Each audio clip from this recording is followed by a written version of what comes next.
Hey guys, it's Cece, and today I am here to talk about all of the books that I got in the month of October. So this is a haul! I have a bunch of books to talk about, and good for me, the stack of books that I purchased is like half the size of the stack of books that were sent to me, so things are back in balance, it seems. The stack of books that I acquired that, I didn't purchase is a really varied collection in that a bunch of them weren't requested, they showed up to my apartment unsolicited, but I was really interested in a bunch of them, so always nice when that works out. I also went to an event where I got a couple of arcs, and I was sent a couple of books by friends and by patrons, so I think I'm gonna start by talking about the books that I purchased, and then we will jump into all of the other books that got to me by way of me not purchasing them. I hope you're ready.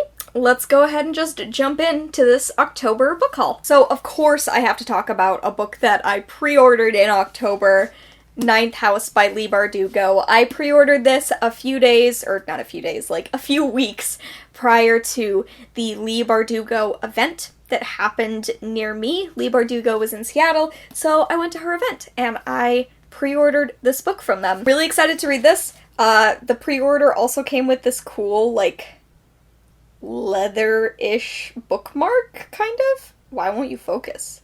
Yeah, there you go. And I wanted to show you the end pages, because, they're gorgeous. I'm obsessed with how they look. This is Leigh Bardugo's first adult release, which I've been very excited about because I love Leigh Bardugo's writing, but if there's one thing that I wished that she would do, it is transition into writing adult fiction, and, I'm so excited. I haven't read this yet, but it is fantasy set at Yale, and it is about a main character who has been hired to kind of go undercover and learn about Yale's secret societies. So, pretty pumped about that. Also, from what I've heard, the main character of this, Alex, is bisexual. So, there's some hidden rep there. I didn't know about that until recently.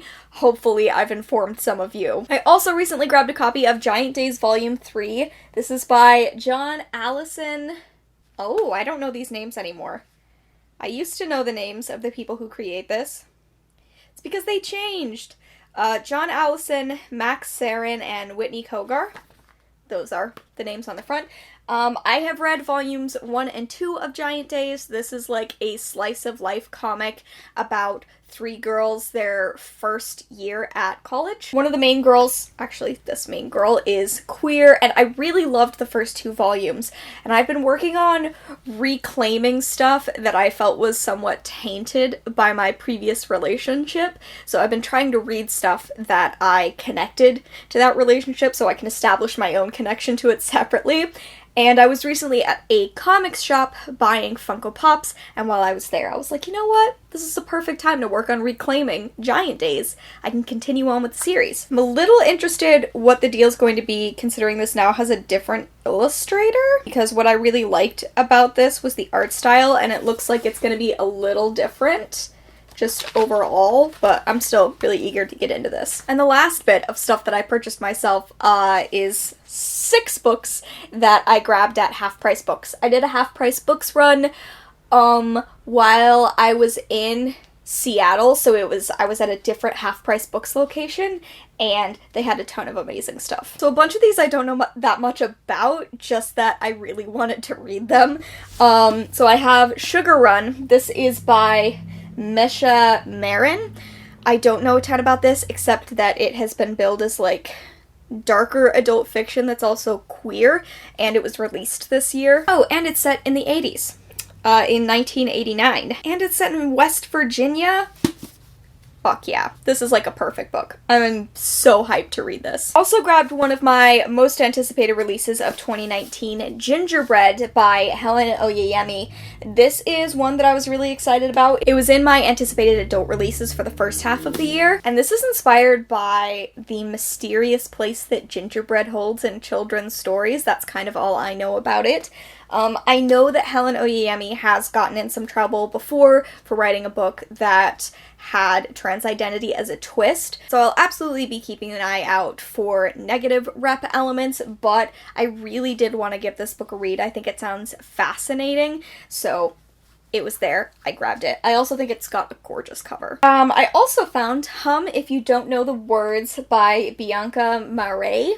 This has just been on my Goodreads TBR for a while. It was really hyped up the year it was released. It was released in 2017 originally. This book is set, or at least it starts, in the 1970s in Johannesburg, and it's about apartheid South Africa. It is about a young white girl, a young black girl. I have just heard this recommended so incredibly highly, so I will be reading this hopefully soon in 2019, because it is a bit of adult fiction I've been really, really eager to read. And oh my god, I about died when I found this at Half Price Books. Here Comes the Sun by Nicole Dennis-Benn. I have wanted to read this book for ages, and I have never been able to find it at like a physical bookstore. I have looked for this book in every physical bookstore I've been to for the past like 3 years, and I knew at some point I was just gonna have to buy it online. But then it just appeared. It was there all of a sudden. This is about a queer woman in Jamaica who has been hustling in order to get her younger sister Tundi into school, and she has been absolutely dedicated to making sure her younger sister never has to do the same thing. Nicole Dennis-Benn is a really celebrated author. Her newest book, Patsy, recently came out, and I have seen some glowing reviews for that. Every review I've seen of Here Comes the Sun has been a glowing review, so hopefully I can read this pretty soon and then immediately grab a copy of Patsy, because I just feel like Nicole Dennis-Benn is an author I'm going to love. And in the continued adventures of I am a slut for Book of the Month books, I grabbed 2 Book of the Month books. I just think they're like big and beautiful, and I love the little Book of the Month symbol. I love them. So I grabbed The Mothers by Bennett, which I don't know a ton about except for the fact that it's been really highly recommended to me. When my friend Kaylee came to visit, she was talking about how this is like her favorite book of all time, and so that kind of gave me the last push I needed in order to pick this book up. So I'll let you know more when I read this. I was also so thrilled to find The Night Tiger by Yangsze Choo, which was also one of my most anticipated releases of 2019. Like, I talked about this in an anticipated releases video, so I was completely blown away that I found this Book of the Month edition at Half Price Books, because this was like a really big release this year. So this is set in 1930s colonial Malaysia, and it is about 2 unlikely characters who cross paths because they are both on specific journeys, and then their paths cross, and it completely changes their lives. This also has like a speculative element. I think I might be making that up. Maybe I'm just reading into the fact that Jilin plunges into a dark adventure, a mirror world of secrets and superstitions. Maybe it doesn't mean that she literally plunges into a mirror world, but rather her worldview changes. Regardless, I'm really eager to read this. So that is the end of the books I purchased for myself. Mostly this was just an excessive Half Price Books haul that it could have been a lot worse. I had a lot more books in the stack that I controlled myself, and I pared it down to these 6. The rest of these were books that were mostly sent to me unsolicited, but I also have a few that I requested and a few from friends and patrons, so we can jump into this bit next. So let's do the 3 first that were sent to me by friends and patrons. These are the 3 books. So I have The Song of Achilles by Madeline Miller. This was sent to me by my patron Shadow.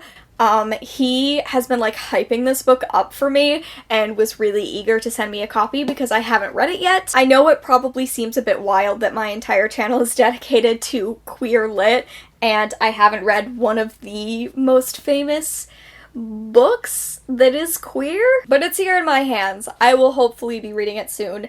I don't know that much about this, to be honest with you. I know it's about, gods and goddesses. Obviously, it's about Achilles and Patroclus. I think that's how you say his name. I am eager to have my heart broken by this. Next up, I have an Arc of Stargazing by Jen Wang. This was sent to me by Lauren, who found out that despite the fact that I was really anticipating this book, I didn't have my own copy. So, now I have a copy. I'm really excited. This book is about Moon and Christine, who live in the same Chinese-American community, and they become fast friends, and then they become best friends, and then a tragedy happens. And it's about Christine, who's basically been relying on Moon for everything. It's whether or not Christine can then be there for Moon in this catastrophic circumstance. Everyone was really hyping this at Book Expo. I wound up standing in a different line for a different book, so I didn't get to grab this, but I think it's going to be a really adorable middle grade graphic novel, and I'm hopefully going to be reading it in December. And the last one that I have is Strange Grace by Tessa Gratton. This was sent to me by the lovely Owl. I have talked about Owl a lot recently in vlogs and stuff because they've been such a fantastic friend who we've been sending books to each other back and forth. So this was a housewarming gift. A way to celebrate my arrival in the Pacific Northwest. Instead of telling you a summary of this book, I'm just gonna read the note that Owl included about why they love this book. So queer, all the amazing relationships, and a wonderful discussion of gender. Just a little fucked up. I think you will love it. Which I totally agree with.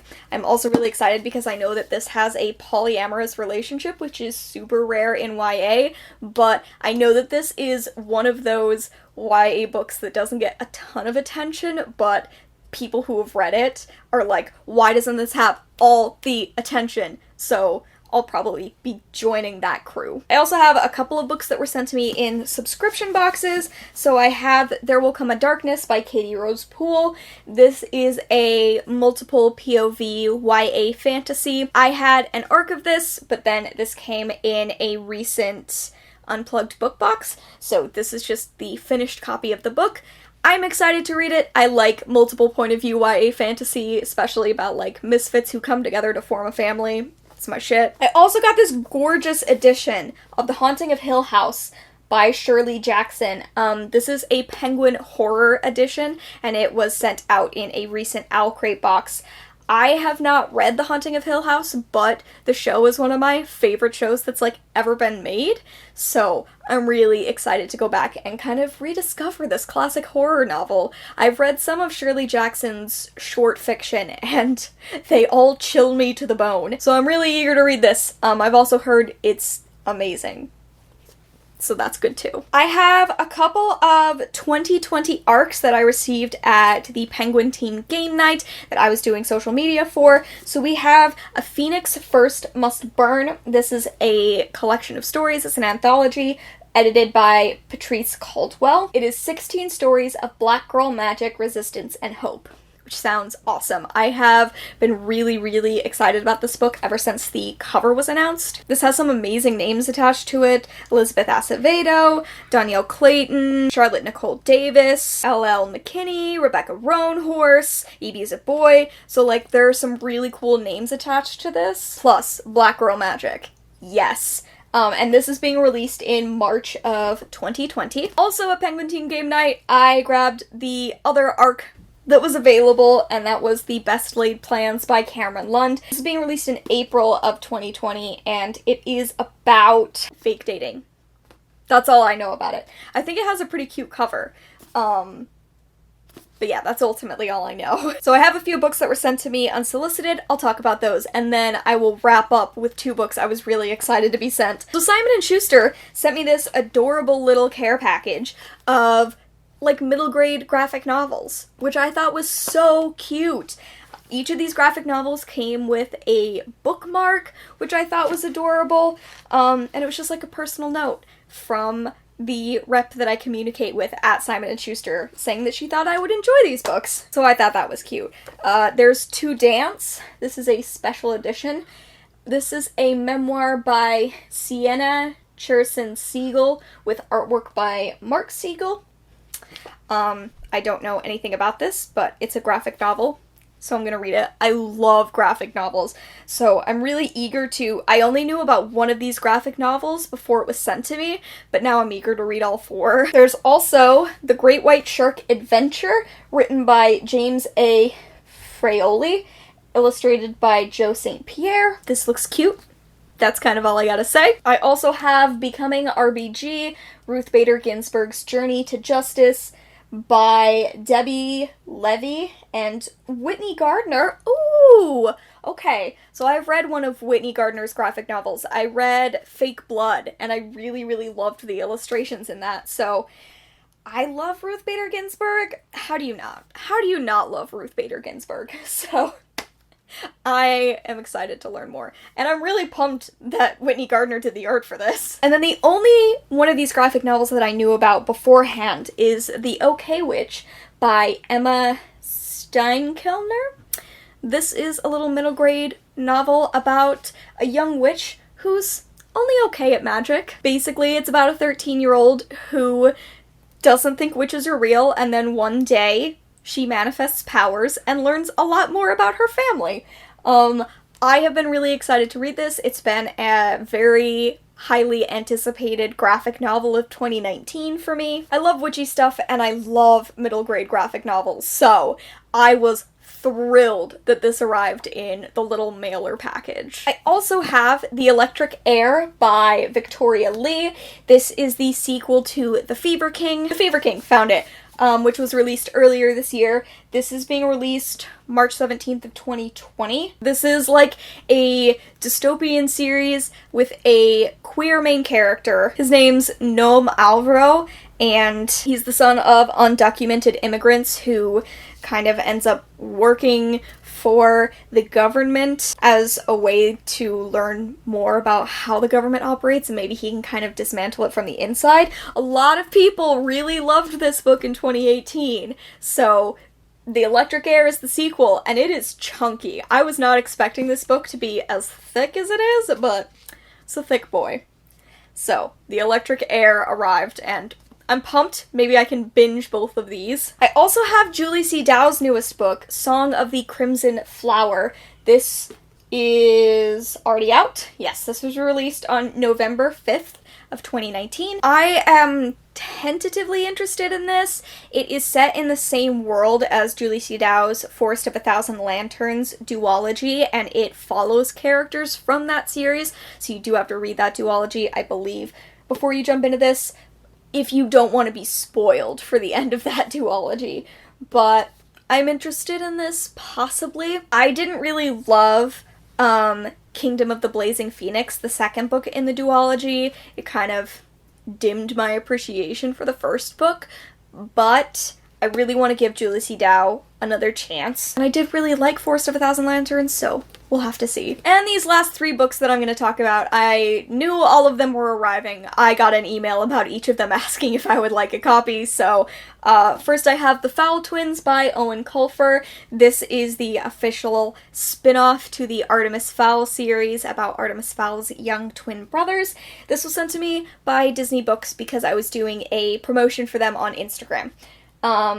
So if you want to see the photo, go follow me on Instagram. You should definitely follow me on Instagram. I have been trying valiantly to increase my follower numbers over there and be posting more regularly, so maybe go give it a follow if you like, you know, cute photos. I really love the Artemis Fowl series though, so I was excited to continue to work with Disney Books in promoting new Artemis Fowl stuff. Also have Deposing Nathan. This is by Zach Smedley and is a 2019 queer release.